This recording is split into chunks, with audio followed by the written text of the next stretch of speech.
Bonjour à tous et bienvenue dans La Légende. Dans La Légende, c'est l'émission qui retrace l'histoire de vos émotions. On parle de cinéma, de littérature, de jeux vidéo, de manga. Et aujourd'hui, on s'attaque au père du manga moderne, Osamu Tezuka.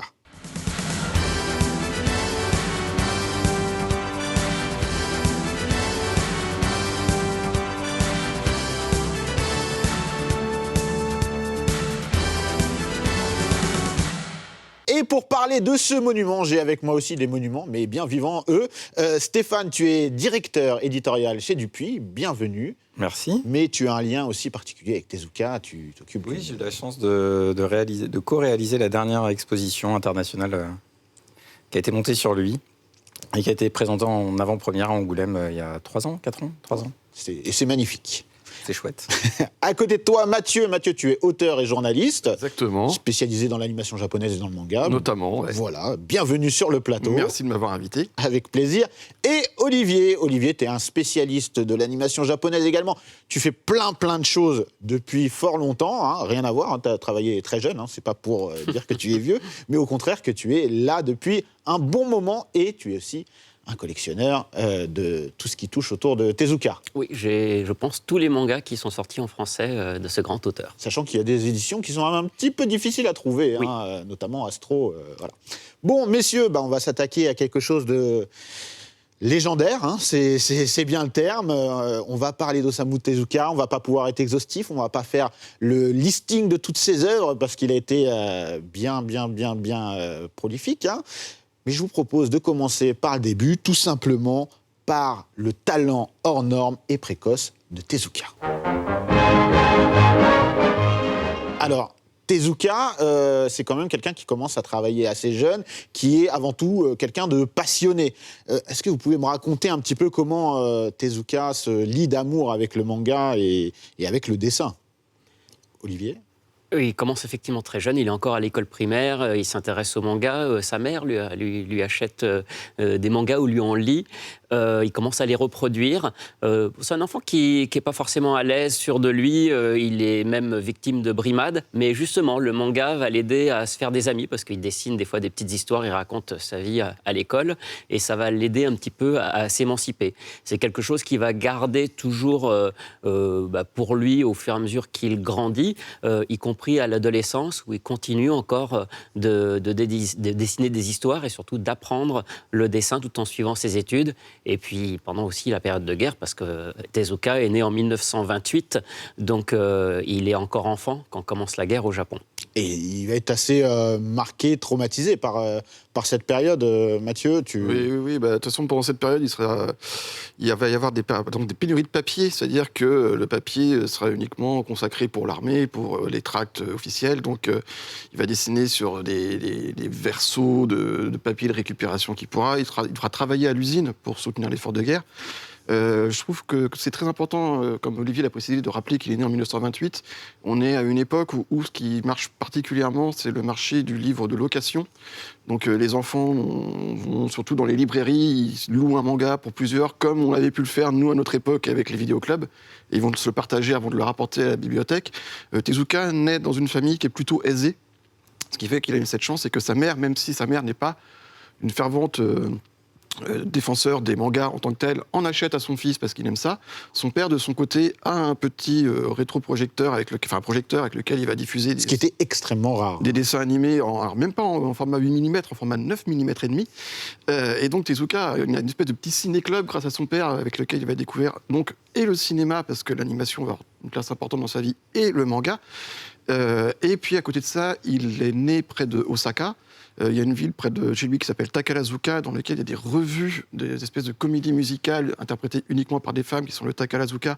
Il va en prendre plein les mirettes quand il est petit, donc il va avoir cette envie de narration, de raconter du spectacle. Et c'est surtout, il aime dessiner, mais il aime déjà raconter des histoires. Et ça, c'est un point qui est très très important dans sa carrière. Plus qu'un dessinateur, c'est avant tout un grand narrateur. Et je pense que Stéphane, tu pourras confirmer cette particularité chez Tezuka. Oui, c'est un formaliste en fait, et il n'est pas l'inventeur du langage moderne du manga, mais en tout cas, c'est celui qui associe le plus intelligemment toutes les morceaux de grammaire qui apparaissent chez ses collaborateurs parce qu'à cette époque-là, le manga, c'est plutôt une forme courte. Et lui, il trouve le moyen de populariser une forme vraiment beaucoup plus longue, beaucoup plus dynamique, qu'on a beaucoup dit cinématographique. Parce qu'effectivement, autant pour les personnages, il est inspiré par le théâtre, il a envie d'avoir des acteurs, autant pour la mise en scène, il est vraiment inspiré par le cinéma, et en particulier Walt Disney, et il a envie d'avoir un récit qui brinque-balle dans tous les sens et qu'on peut suivre dans l'action. Ouais, justement, je pense qu'on peut d'ores et déjà commencer à parler du style Tezuka. Le style Tezuka, c'est un style qui est assez rond, qui s'inspire de ses lectures de jeunesse et effectivement des films qu'il pouvait voir chez lui. Donc on l'a dit, son père, il avait ce petit projecteur et il a vu très tôt des courts-métrages de Walt Disney, les premiers films de Disney. Donc il est influencé par cette culture américaine. Toute sa vie d'ailleurs, il va être influencé par Walt Disney. Je pense qu'il faut aussi recontextualiser. C'est une époque après la guerre, la culture américaine a une forte influence sur le Japon pour plein de raisons, en fait.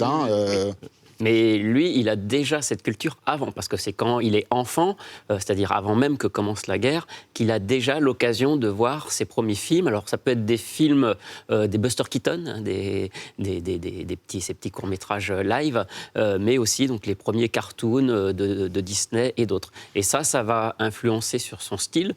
C'est là aussi qu'il va découvrir que passer les expressions dans les yeux, c'est très important. On parle souvent de ces grands yeux du manga. Tezuka fait partie de ces précurseurs. Ils arrivent à comprendre que c'est quelque chose d'important et qu'en faisant des yeux très expressifs, finalement, on fait l'économie sur d'autres dessins. On peut faire passer beaucoup de choses. Donc voilà une partie de l'influence de son style. Ces fameux grands yeux, justement, viennent directement de Bambi. Exactement, qu'il a vu. Alors, la légende voudrait qu'il ait vu 80 fois Bambi. Si on regarde Bambi aujourd'hui, effectivement, tous les animaux ont des yeux gigantesques. Et là, il se rend vraiment compte que les yeux, le miroir de l'âme, et c'est ça qui va reproduire donc tout ce fameux cliché qui voudrait que les Japonais, complexés par leurs yeux bridés, aient des yeux très grands à leur personnage, est complètement faux. À la base, ça vient vraiment de Disney.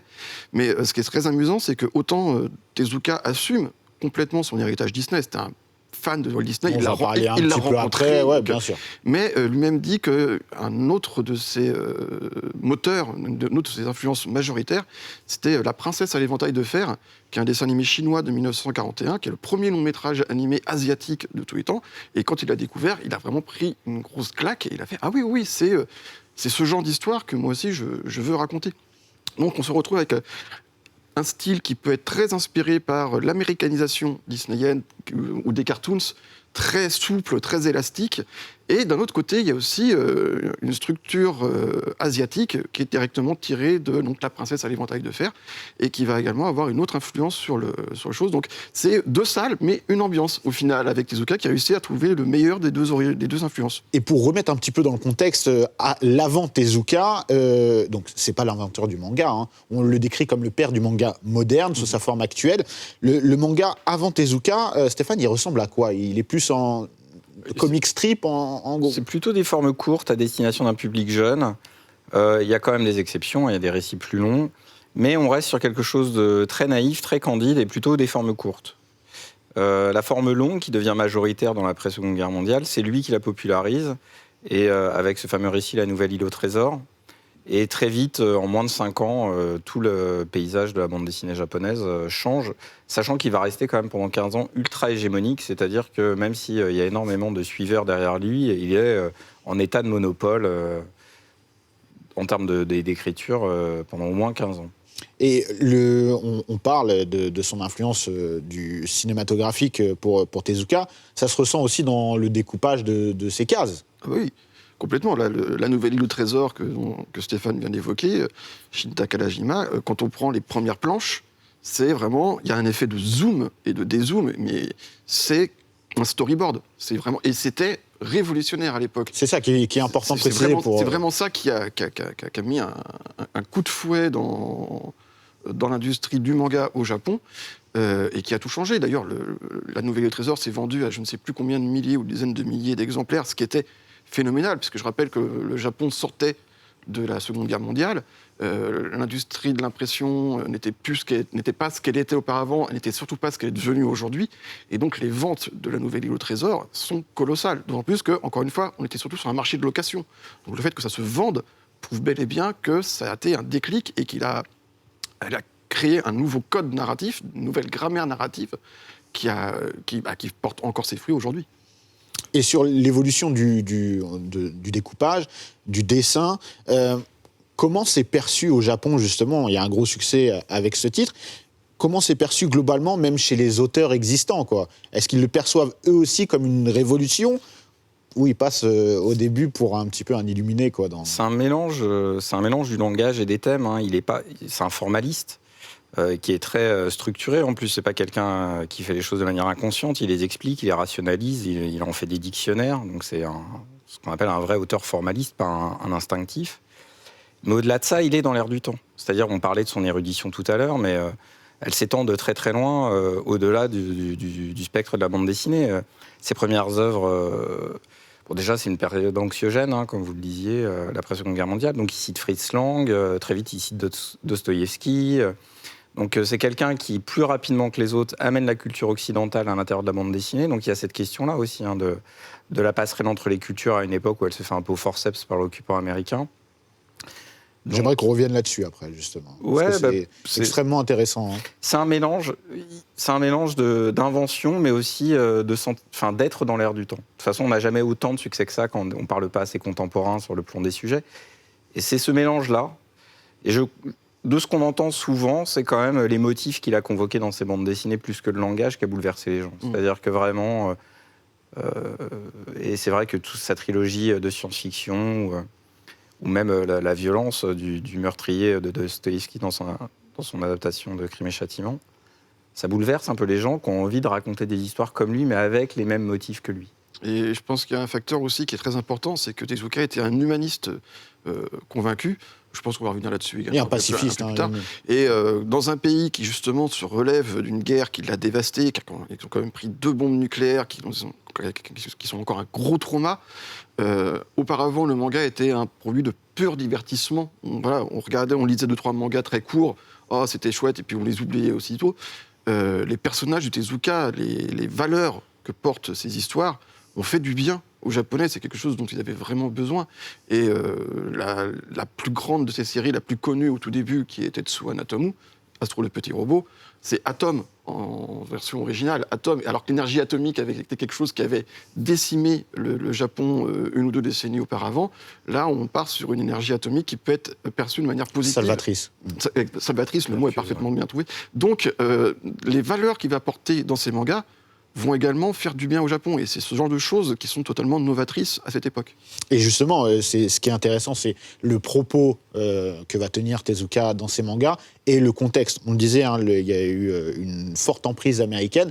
Il y a quelque chose qui va aussi libérer un petit peu le Japon culturellement après. C'est une récupération. On parle d'Astro. Astro, c'est intéressant parce que c'est lancé simultanément avec le programme d'Eisenhower, Atom for Life, je crois.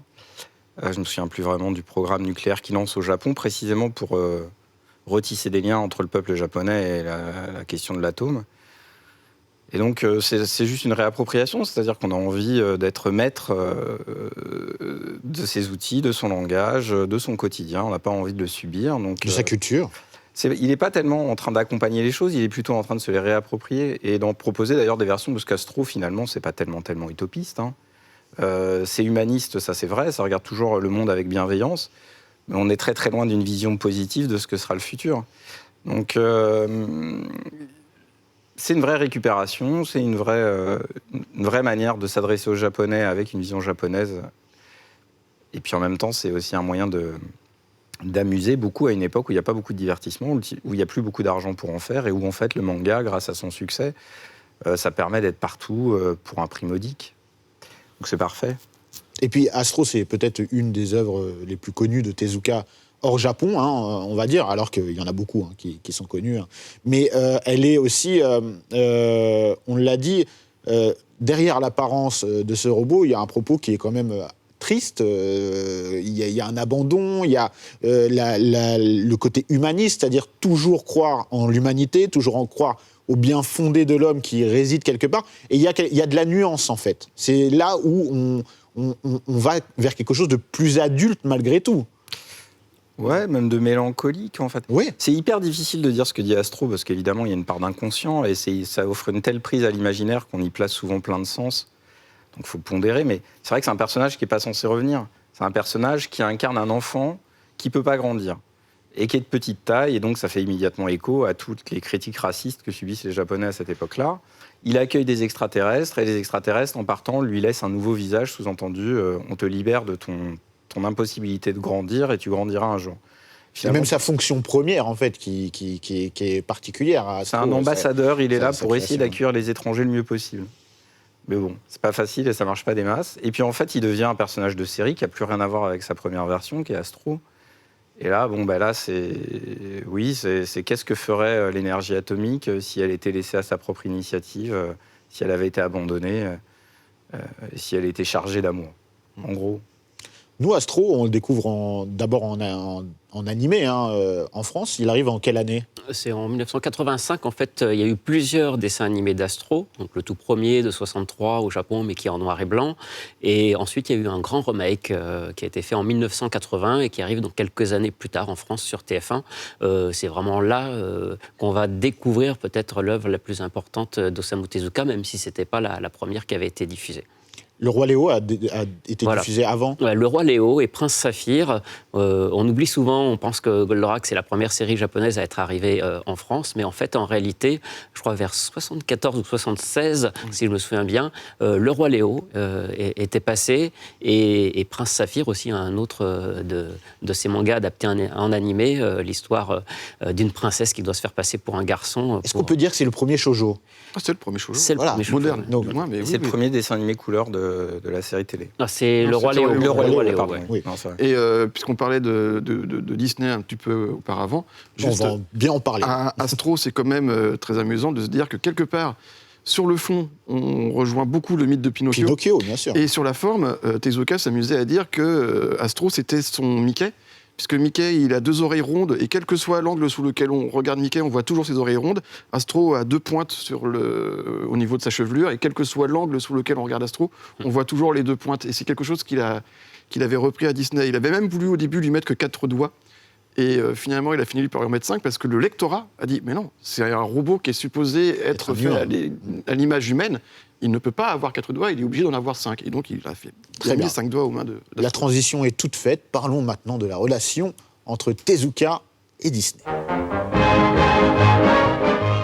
Donc oui, Tezuka et Disney, c'est une grande histoire, et Disney et Tezuka aussi. Donc on l'a un petit peu évoqué, un petit peu beaucoup. Il y a une grosse influence de Disney sur Tezuka. Donc comment elle se matérialise en fait, cette influence ?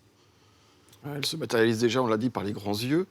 Elle se matérialise par un rythme. Il y a vraiment un rythme qu'on trouve dans les mangas de Tezuka qui est aussi... Au début, c'est très amusant parce qu'on se rend vraiment compte qu'il y a le rythme des courts-métrages de Disney au début, donc quelque chose qui est très très très frénétique, où il y a de l'action, de l'action, de l'action. Je pense notamment à sa trilogie de science-fiction avec Metropolis, Lost World et New World, je ne sais plus dans quel ordre ils sont exactement, mais on n'a pas le temps de souffler. Vraiment, ça va toujours très très vite, et c'est exactement ce que faisait Disney dans ses courts-métrages. Ça durait 6 minutes, et pendant 6 minutes, on en prenait plein les yeux.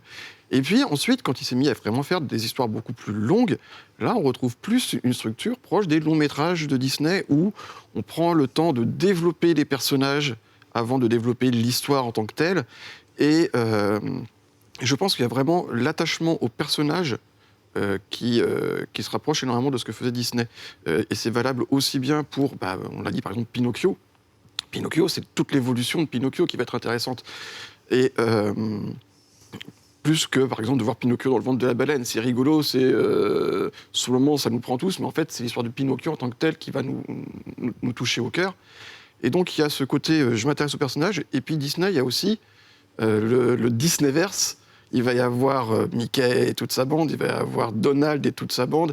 Et puis, au fur et à mesure, on va développer tout ça. Et Tezuka a créé ça avec plein de personnages qui vont réapparaître au fur et à mesure des mangas. Ils s'amusent tout le temps à faire des petits caméos de tel personnage qui n'a rien à faire dans la série, mais juste pour le plaisir, il va le mettre ici, qui va faire un petit clin d'œil au lecteur. Et donc il y a un véritable Tezukaverse. Tous les personnages sont super connus. Il y a les fresques qu'on peut voir, là, on le voit les plus célèbres. Et notamment son petit avatar en forme de courge cabossée et pleine de sparadrap, qui vont revenir systématiquement au fur et à mesure de ses œuvres. Et est-ce que Disney touche également l'ensemble du Japon, ou c'est encore plutôt réservé à certaines personnes à cette époque ?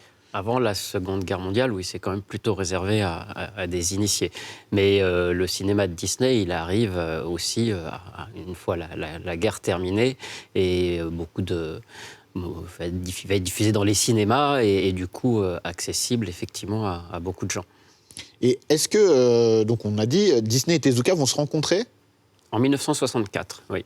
Je crois que c'est un voyage aux États-Unis et il y a une rencontre, effectivement, qui est faite à ce moment-là. Et elle est initiée par qui ? Qu'est-ce qui se dit ? Est-ce qu'on a des informations à ce sujet-là ? Parce que c'est la relation Tezuka-Disney, au-delà de l'inspiration et comment dirais-je, de l'admiration qu'il pouvait lui porter, j'ai l'impression qu'après, c'est un peu flou.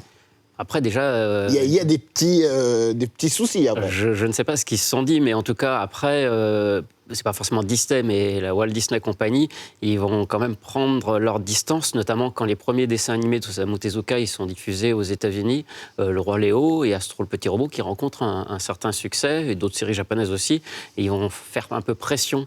Ils sentent un peu comme une menace de cette animation japonaise qui arrive aux États-Unis, et ils vont jouer un peu de leur influence pour que les chaînes tempèrent leurs ardeurs et n'acceptent pas trop la diffusion de ces séries-là. Donc on sent quand même déjà à cette époque une certaine méfiance sur un monopole qui semble être octroyé à Walt Disney sur le thème de l'animation. Après, on peut l'évoquer, hein, il y a une certaine inspiration après de la part de Disney pour Le Roi Léo, par exemple, qui devient Le Roi Lion.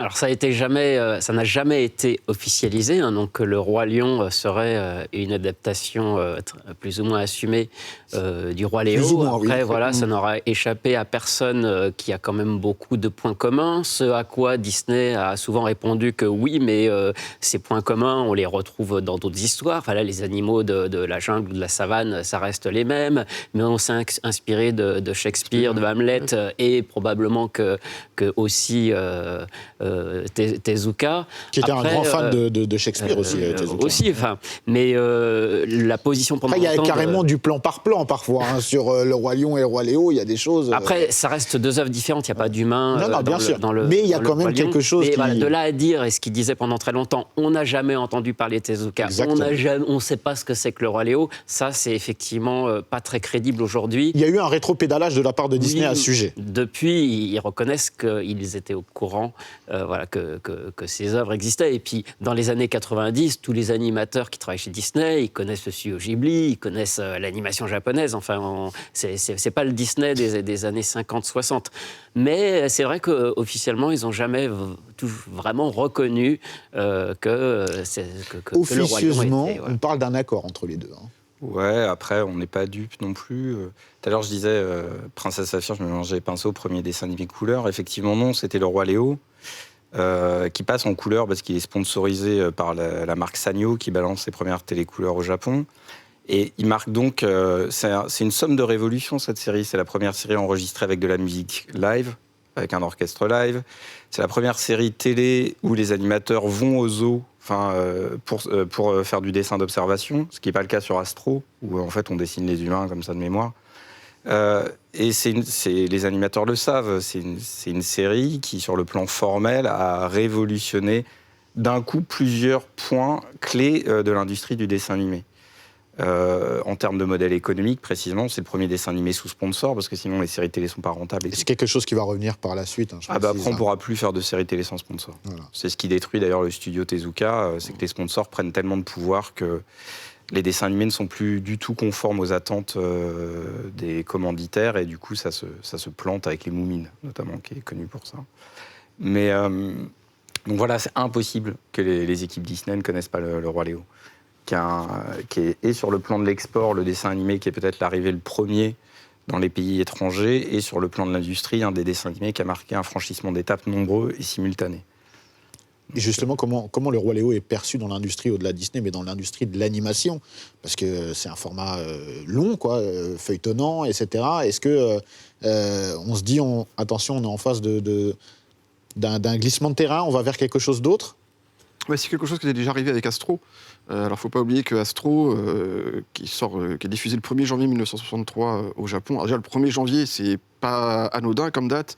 Mais encore en noir et blanc, là. Oui, on est encore en noir et blanc, mais c'est un jour férié au Japon, donc tous les enfants sont devant. C'est la première fois qu'on va avoir un feuilleton hebdomadaire. Et si Tezuka a pu produire le Roi Léo, le Astro si tôt, c'est parce qu'il y avait un partenariat avec la chaîne NBC qu'il avait déjà acheté pour pouvoir le diffuser ensuite aux États-Unis. Et donc, déjà, quand il y a eu la diffusion d'Astro, il y avait déjà le pont avec les États-Unis. Voilà, les États-Unis. Il y a chez Disney et chez Hanna-Barbera, là, il y a toutes les alertes qui vont commencer à s'allumer en disant wow, qu'est-ce que c'est que cette histoire? Nous, on n'a pas ça encore, parce que les Disney ou les Hanna-Barbera qui étaient hebdomadaires, c'était des épisodes indépendants. Parce que là, on a un feuilleton. Et ce côté feuilletonesque est pas encore complètement marqué dans Astro. Par contre, dans Léo, là, on est sur une longue histoire feuilletonnante découpée en chapitres, en épisodes. Et donc, ça a forcé notamment les États-Unis à revoir leur copie.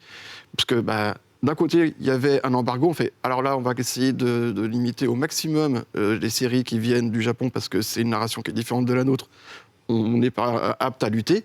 Et puis en interne, il faut qu'on soit apte à lutter. Maintenant, il faut qu'on développe non pas des épisodes one-shot les uns après les stand-alone, mais il faut qu'on fasse une histoire. Et sur la forme, est-ce que justement l'arrivée de dessins différents, est-ce que on se dit non, c'est pas de la qualité occidentale, on freine un petit peu là-dessus, ou au contraire, on se dit c'est différent, c'est frais, ça apporte quelque chose?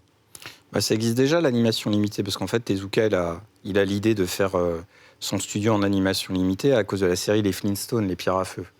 Qui est de Hanna-Barbera, donc. Qui est une des séries qui met en place... phare. Et ils rationalisent pas ça de manière très, très intellectuelle à l'époque, même s'ils en débattent entre eux. Mais ils adoptent ce langage parce qu'il y a des problèmes d'argent. D'ailleurs, Mathieu le disait, ils le vendent à NBC, ils ne le vendent pas assez cher. C'est ce qui va mettre toute l'industrie de l'animation dans la misère pour les décennies à venir. C'est qu'en fait, après, ça va être le maître étalon à partir duquel on va vendre un épisode. Et en fait, c'est pas assez cher. Il faudra trouver de l'argent en plus. Ça a changé maintenant, ça va. Non, c'est quelque chose c'est pour ça que Miyazaki, par exemple, est quelqu'un qui reste en colère contre Tezuka. C'est qu'en fait, ils mettent en place un modèle économique, mais ils ne le maîtrisent pas, ni industriel. Et ils font au doigt mouillé un prix, et le prix est trop bas. Mais ça, c'est trop tard, le mal est fait, c'est un maître étalon, et les concurrents se feront à partir de ces prix-là. Une jurisprudence. Exactement. Qui perdure encore aujourd'hui dans les studios d'animation pour de la série. Même si c'est bousculé par l'arrivée de Netflix, mais ça a été quand même pendant 50 ans, ça. Et donc, ça les inquiète beaucoup parce que le Roi Léo, c'est aussi une forme de mise en scène. Astro Boy, c'est quand même un décalque, au moins pendant 20 épisodes, du manga. Donc, c'est la case du manga qui est mise à l'écran et tout ça. Et à partir de l'épisode 20, je ne sais plus lequel, il y a un animateur qu'on connaît tous aujourd'hui, qui est un petit malin qui s'appelle Rintaro, qui décide de dire bon, moi je trouve que le manga, on peut le mettre en scène mieux. Et il commence à tricher avec ce que fait Tezuka. Et Tezuka aime, ce qui fait qu'il lui dit tu vas devenir le directeur de production du Roi Léo. Et donc là, ce qui se passe avec le Roi Léo, c'est une approche de mise en scène. Parce que le manga sert de story, même pas de storyboard, il sert parce que précisément on ne respectera pas les plans, il sert de matière première, de récit. D'inspiration. Ouais, graphique. Voilà. Mais le Roi Léo, c'est aussi une proposition de mise en scène qui va beaucoup, beaucoup influencer tout le reste de l'animation. Et justement, là, on a commencé en parlant de Tezuka avec le manga, là on parle beaucoup d'animation. C'est étroitement lié pour Tezuka, le manga et l'animation. C'est quelque chose d'essentiel. Au départ, Tezuka, il veut faire surtout de l'animation, en fait. Il est fasciné par Disney et son rêve, c'est de faire des films comme le fait Disney. Mais quand il grandit, alors il a d'abord l'opportunité de commencer à faire de la BD et c'est un moyen de rentrer un peu dans cet univers graphique et de laisser du coup ses études de médecine pour lesquelles il avait une vague vocation à un moment.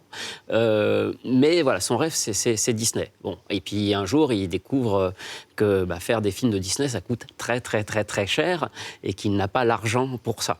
Voilà, et il va commencer à travailler avec les studios Toei sur quelques films. Il faut rappeler en 1958 Toei sort Le Serpent Blanc, le premier premiers longs métrages d'animation en couleur. Lui, dès les années 60, il participe à d'autres projets des studios Toei. Il y a Simbad le marin, il y a l'adaptation de Saiyuki, Le voyage en Occident aussi. Finalement, cette collaboration ne se passe pas comme il veut et il décide de monter son propre studio, Mushi Productions. En étant indépendant.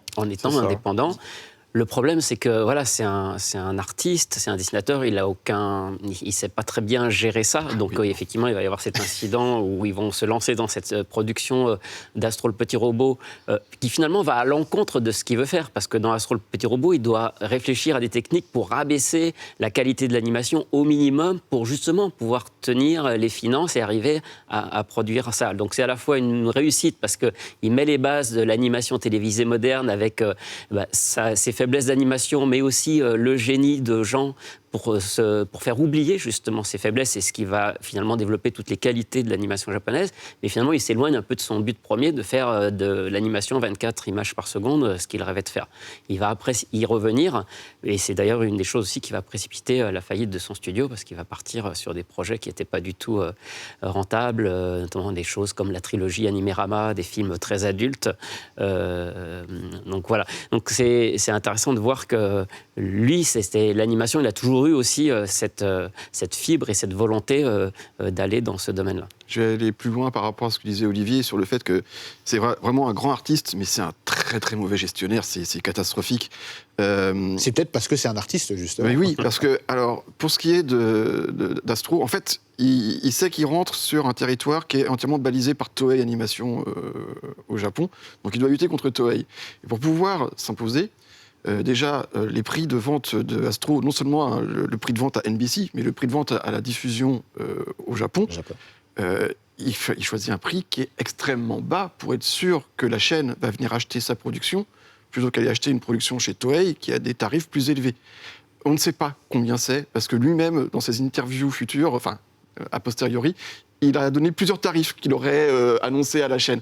Mais dans tous les cas, c'est des tarifs qui sont dérisoires et qui donc font qu'à l'heure actuelle, l'industrie de l'animation au Japon ne rapporte pas ce qu'elle devrait rapporter. Il y a ce premier facteur. Il y a le deuxième facteur, c'est que comme c'est un artiste, il veut les meilleurs pour bosser avec lui. Or, les meilleurs sont chez Toei. Comment est-ce qu'on fait pour avoir les artistes qui sont chez Toei ?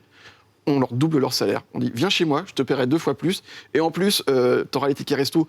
Façon humoristique de dire, mais non, mais leur payer la bouffe et dans l'après-guerre, c'est encore un facteur qui est très important.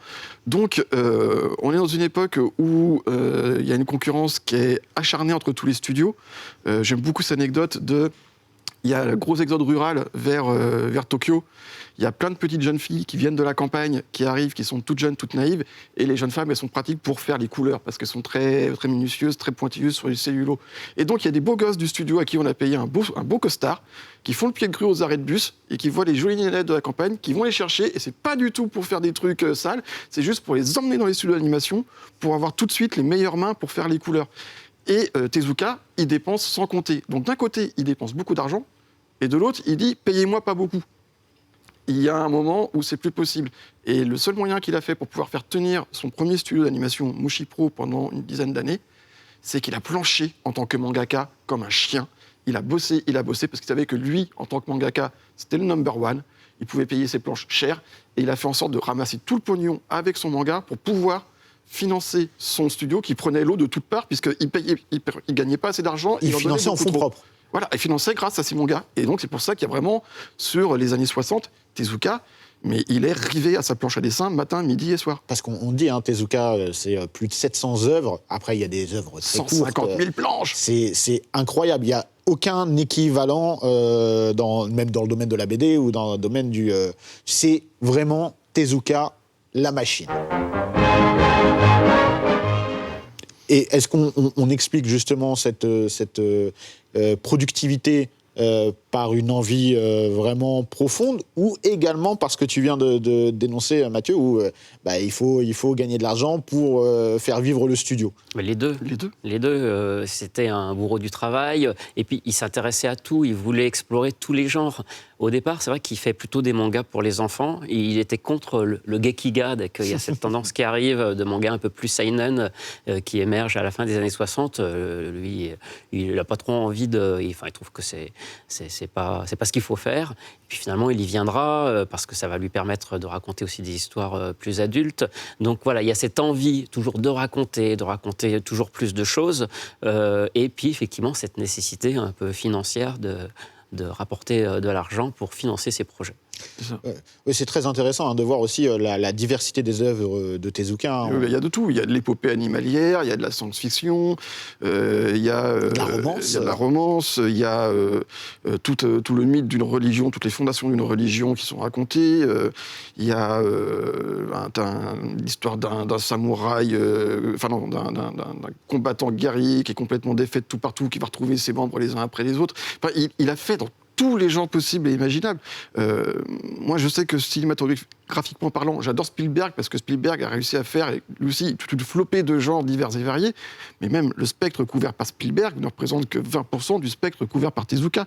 Quel que soit le genre d'histoire que vous aimez, il y a un Tezuka qui est fait pour vous. Avec des œuvres vraiment qui sont culminantes dans la carrière de Tezuka. On a parlé d'Astro Boy, on a parlé du Roi Léo, on peut parler de Phoenix aussi, on peut parler de plein de choses. Quel serait pour vous le point d'entrée et quel a été votre point d'entrée avec Tezuka ?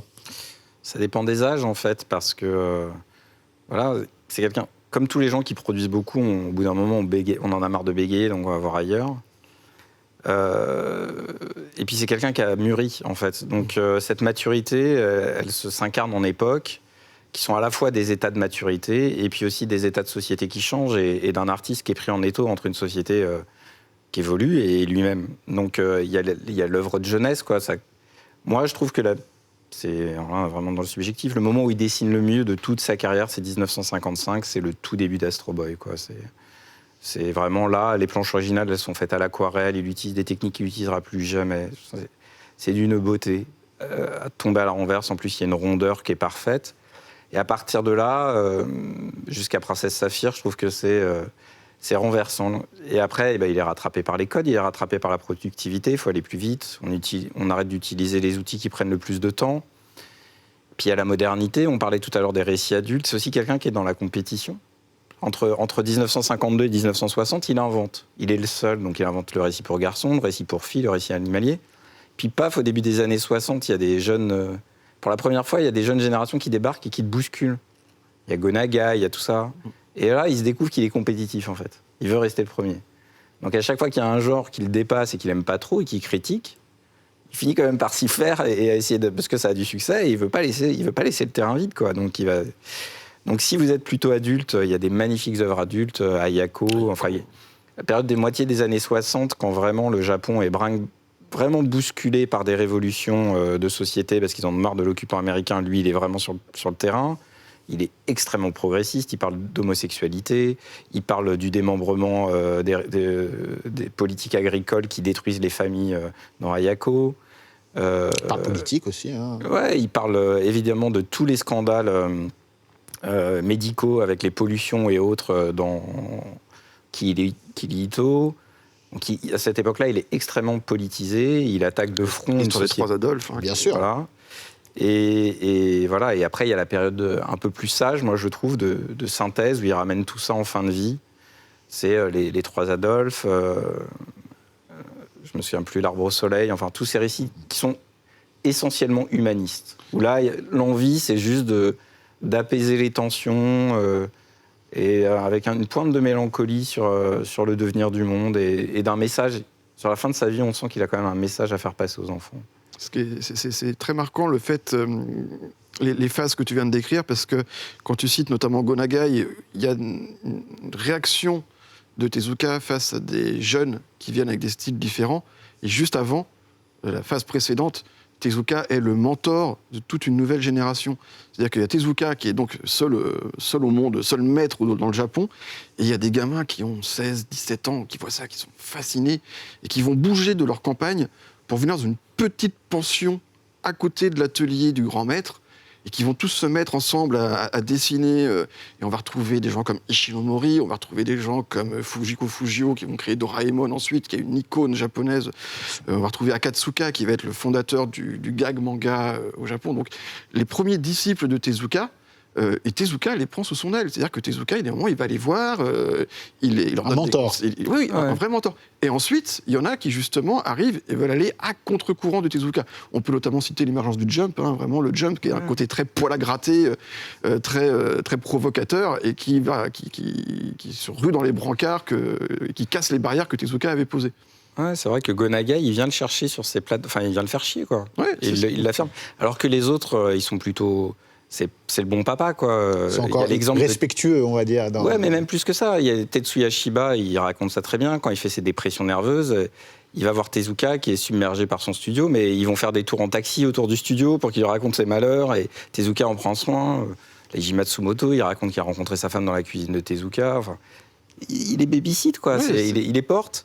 Et justement, quand dans les années 70 apparaît le Gekiga, ce nouveau genre, un genre beaucoup plus sombre, beaucoup plus réaliste, où les auteurs se disent la BD n'est pas faite que pour les enfants, on peut aussi s'adresser aux prolos qui souffrent au Japon, qui est laissé pour compte de la reconstruction, et donc sur des histoires beaucoup plus sombres. On va citer Tatsumi notamment, mais il y en a beaucoup d'autres. Au début, Tezuka, vraiment, non, on est censé divertir. Moi, depuis l'après-guerre, je suis là pour apporter du bien-être au lectorat. Et il se rend compte que les temps ont changé. Et il se met à faire du Gekiga, justement. Donc là, on a cité tous les grands titres majeurs. On a cité Mou, justement, qui est quelque chose qui est révolutionnaire pour l'époque. Et il veut montrer qu'il c'est le patron. Et donc, il se plonge dans le Gekiga. Et d'un seul coup, il va tirer le Gekiga vers le haut, alors que c'est quelque chose qu'il vilipendait 2 ou 3 ans plus tôt. Donc c'est vraiment quelqu'un qui non seulement a su rester dans sa voie d'humaniste, de narrateur, mais qui a également su s'adapter aux différentes époques. Ça, c'est suffisamment rare pour être souligné. Et il s'est adapté aux différentes époques, tu l'as dit, vous l'avez dit, il a influencé, il a même porté bon nombre de grands créateurs, on a cité entre autres Gonagai, mais encore aujourd'hui, c'est-à-dire que, est-ce qu'on peut dire que l'impact de Tezuka se fait encore aujourd'hui sur, déjà, le manga actuel et l'animation, évidemment, mais aussi chez les mangaka. Moi, je me rappelle avoir été chez Urasawa. Sur son atelier, il y avait bon nombre de livres de Tezuka. Et qu'est-ce qu'il était en train de faire quand je suis arrivé chez lui? Il reproduisait des dessins de Tezuka. C'est quand même quelque chose qui est intergénérationnel, Tezuka. Quand Urasawa est venu à Angoulême, j'ai eu la chance de l'interviewer, et il y a un moment, pour une interview, on a dérivé, on n'a pas pu s'empêcher de discuter sur le fait qu'on parlait donc de ce que faisait Tezuka et les membres du Tokiwasu, la fameuse pension avec Ishinomori, tous les petits jeunes qu'il avait pris sous son aile. Et je parlais du fait que c'était des mangas pour enfants, et Urasawa a fait non, ce n'était pas des mangas pour enfants, c'était des mangas qui étaient tout public. Et c'est quelque chose qui est très rare aujourd'hui, puisqu'on est maintenant dans un milieu qui est extrêmement segmenté éditorialement. Le Japon, vraiment, il va y avoir les BD pour les garçons de 8 à 15 ans, pour les filles de 18 à 25 ans. Et il disait, Tezuka, il s'efforçait de faire quelque chose qui soit lisible par tout le monde. Et reprendre un manga de Tezuka aujourd'hui, c'est vrai que... Mais oui, alors, si on accepte les mangas très dark des années 70, les premiers titres, on peut les lire à 8 ans, et puis on peut les lire à 30 ans, avoir un deuxième degré de lecture. C'est quelque chose qui... Notamment Astro. Voilà. Et c'est quelque chose à laquelle aspire la majorité des mangaka aujourd'hui. Parce que même si on leur dit « écrit pour telle catégorie de public », quand on crée une œuvre, on veut qu'elle soit découverte par la plus grande partie de la population. Donc il y a vraiment ça qui marque encore les mangaka dans leur création.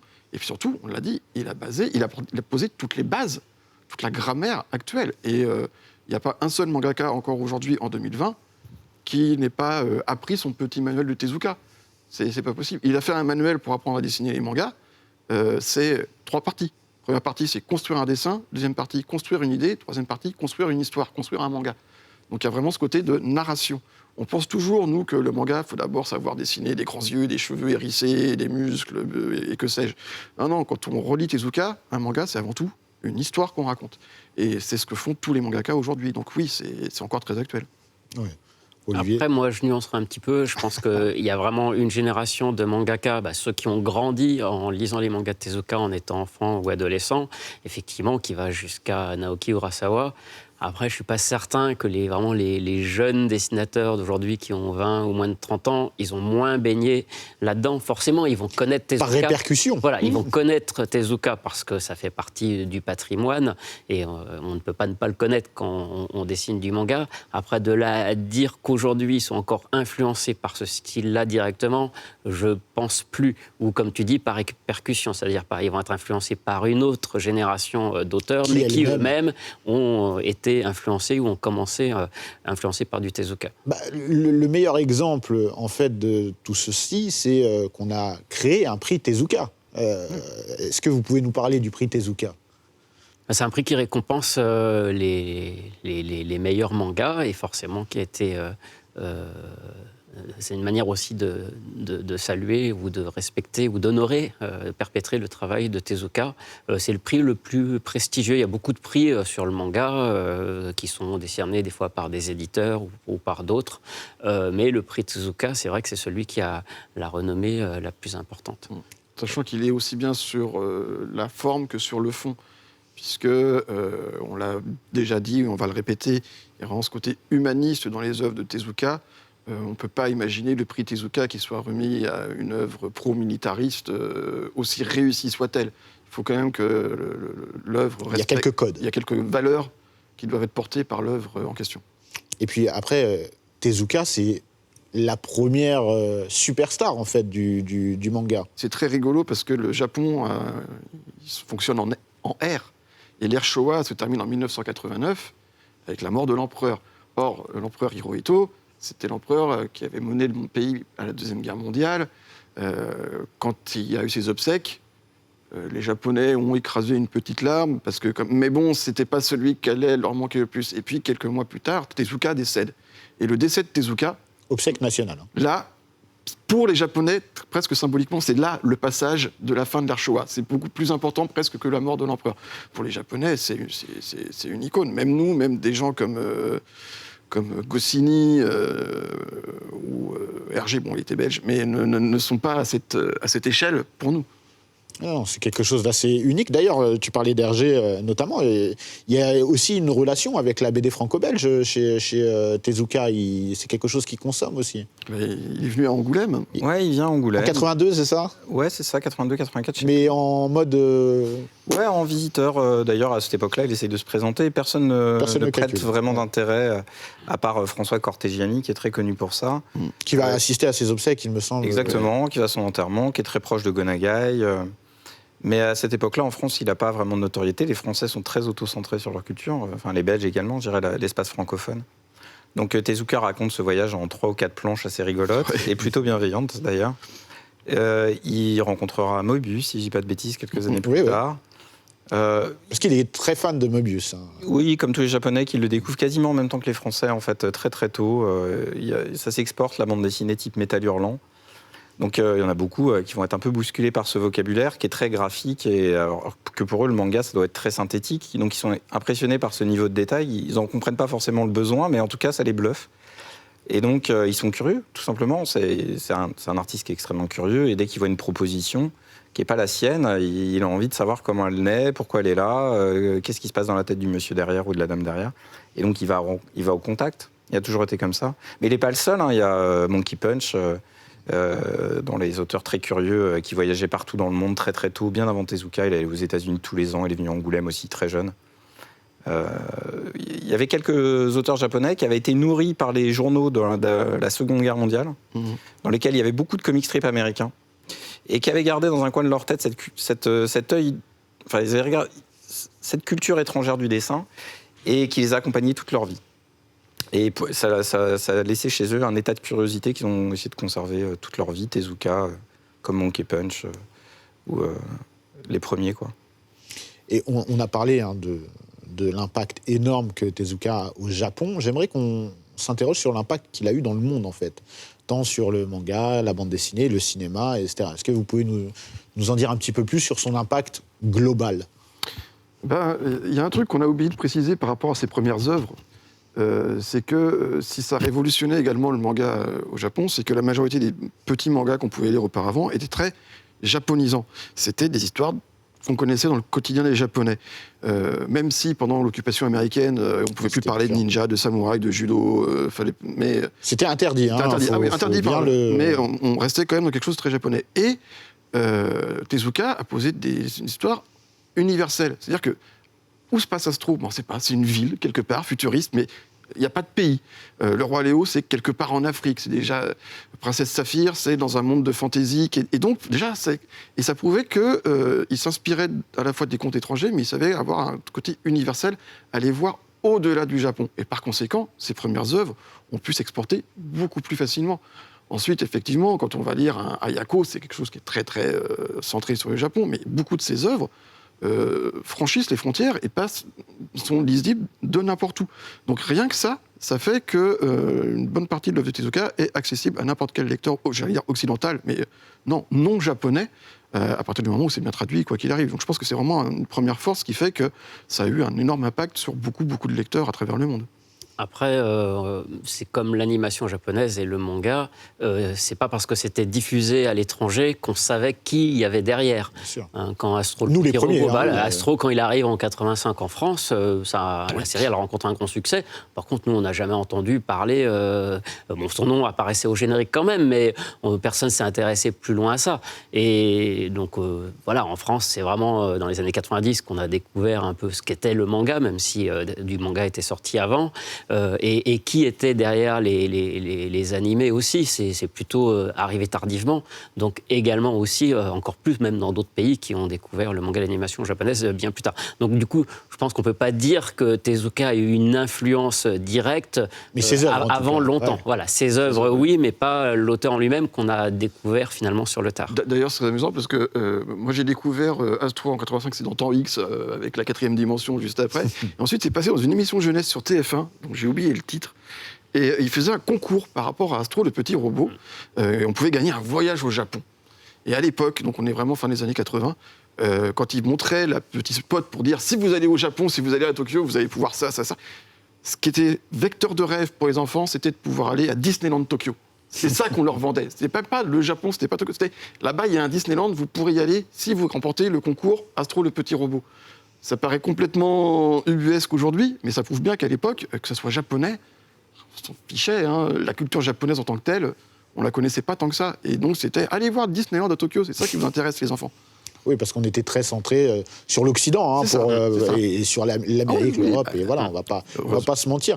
Pour conclure, pour vous, l'œuvre la plus marquante, c'est très dur, mais quand je dis la plus marquante, c'est-à-dire la plus marquante en termes de créativité, mais aussi en termes d'impact, pour vous, ce serait quoi ? Vraiment, j'aurais du mal à choisir. C'est quasi impossible. Moi, aujourd'hui, en tant que lecteur adulte, je suis très admiratif de ce qu'il a fait dans les années 60 et de ses récits adultes, parce que je les trouve très agréables et très modernes encore à lire aujourd'hui et pas du tout poussiéreux. Donc c'est vrai que Mu, Ayako, et puis ceux des années 80, Les Trois Adolphes ou L'Arbre au Soleil, je les aime beaucoup parce que si je les lis ce soir, je serai dans un récit qui me semblera pas daté forcément. Après, formellement, le dessin, pour moi, c'est Astro Boy. Vraiment, les années 50, pas le début, mais... Et puis après, en termes de créativité, toujours confondu, ça serait peut-être Phoenix, que je trouve parfois dur à lire. Oui, c'est le cas. Mais qui emmène tellement loin et qui c'est un laboratoire, en fait. Si on le vit comme un laboratoire, on est quand même assez épaté par toutes les idées qu'il a dedans. Donc, mais ça, c'est plus un truc d'expert de BD ou de fan de BD, quoi. Je ne suis pas complètement d'accord, parce que moi, je voterais pour Phoenix. Parce que l'autre chose pour laquelle c'est compliqué, c'est aussi que Tezuka s'est réinventé. Il a repris les bandes dessinées qu'il avait créées dans les années 50 pour les redessiner, les moderniser au fur et à mesure. Il doit y avoir au moins 2 ou 3 versions d'Astro qu'il a redessinées ensuite par rapport... il s'était amélioré en dessin, et puis il y avait des attentes différentes de la part du lectorat. Donc c'est compliqué de pouvoir juger comme ça, mais ce qui est très intéressant dans Phoenix, c'est que c'est l'œuvre au long cours. C'est des chapitres qui sont, entre guillemets, indépendants, parce qu'il y a toujours la figure du Phénix qui va revenir. il va y avoir des chapitres qui vont être dans le Japon féodal, il va y en avoir d'autres qui vont être du côté science-fiction. On touche à tous les genres dans Phoenix. On a déjà un aperçu de la diversité tezukienne de narration, de genre. Et puis on voit aussi l'évolution de son dessin à travers des séries. Donc je pense que Phoenix est le plus intéressant pour comprendre Tezuka, même si c'est pas le plus accessible. Ça, je rejoins totalement Stéphane. Mais je pense que c'est celui qui est le plus instructif sur Tezuka, sur le fond, sur la forme, sur son évolution. Moi, je vais citer aussi Mu, MW et Blackjack aussi. Ah oui, on n'en a pas parlé de Blackjack, incroyable. De ses œuvres phares aussi. Je retiendrai surtout en fait qu'il y a deux messages qu'on retrouve dans toutes les œuvres de Tezuka et je trouve qu'ils sont encore terriblement d'actualité. C'est d'une part aimer la vie, croire en l'humanité. Ça, on l'a dit, hein, il est humaniste, il transmet ça dans tous ses messages. Et surtout le côté un peu plus négatif, mais contrairement à ce qu'on pourrait penser, même s'il s'intéressait à la science, pour lui, la science et la technologie ne peuvent mener qu'à la fin de l'humanité, justement, et à la destruction de la Terre. Et voilà, encore des propos qui, finalement, sonnent encore terriblement d'actualité. Donc, finalement, quelle que soit l'œuvre qu'on lit, on va retrouver ces deux messages que je trouve très bons. Très bien. Écoutez, merci messieurs, c'était super intéressant. Et évidemment, encore une fois, 1 heure pour évoquer Tezuka, c'est bien trop court, mais je suis content qu'on l'ait passé ensemble et avec vous.